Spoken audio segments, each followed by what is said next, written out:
এই মুহূর্তে যেখানে আছি আপনারা দেখছেন বাংলাদেশে আছে, এই মুহূর্তে যেখানে আছি, এখানে যেখানে দাঁড়িয়ে আছি, এই যে মামাকে দেখতে পাচ্ছেন, কোনো কিছু থাকবে না, বাংলাদেশটা নিঃশেষ হয়ে যাবে, নিঃশেষ হয়ে যাবে বাংলাদেশটা। এই যে ছেলেটাকে দেখতে পাচ্ছেন, ভালো করে লক্ষ্য করুন ডাক্তারবাবু, লক্ষ্য করুন, কি মনে হচ্ছে? সুস্থ ছাত্র, ছাত্র সুস্থ না, ছাত্র থাকবে না। এই যে ছেলেটাকে দেখুন, লক্ষ্য করুন, ওর মুখটার দিকে খেয়াল করুন, দেখতে পাচ্ছেন লোডশেডিং শুরু হয়ে গেছে, থাকবে না, বিদ্যুৎ লোডশেডিং শুরু হয়ে গেছে, থাকবে না, কোনো কিছু থাকবে না, ও থাকবে না। কেন থাকবে না জানেন? কেন থাকবে না? এমনি বুঝতে পারছেন? এমনি হলেও সে থাকবে না। এই যে ছেলেটা, এই যে ছেলেটা ধ্বংস হয়ে গেছে, থাকবে না, ধ্বংস হয়ে গেছে, ওর সবকিছু মোরালিটি, নীতি, নৈতিকতা সব ধ্বংস হয়ে গেছে। এরকম একটা দেশে থাকা যায়? ফল হ্যাঁ, থাকা যায়?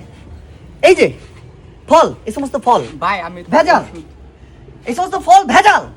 এই ভেজালের বাংলাদেশে আপনারা কি করছেন ডাক্তারবাবু? কি ভাই, করছেন? ওষুধ ভাই। কি করছেন এই মুহূর্তে? এই মুহূর্তে এমার্জেন্সি দেখুন, এই যে ছেলেটাকে দেখুন, ওর চেহারাটার দিকে তাকান, তাকানো যাচ্ছে না, থাকবে না, থাকবে না, থাকবে না, এরা কেউ থাকবে না। থাকবে না, ওষুধ খাবেন ভাই, দেশ থেকে সমস্ত জেম তুলে নিয়ে যাব, কারণ এরা সব থাকবে না, থাকবে না, থাকবে না, এরা কেউ থাকবে না।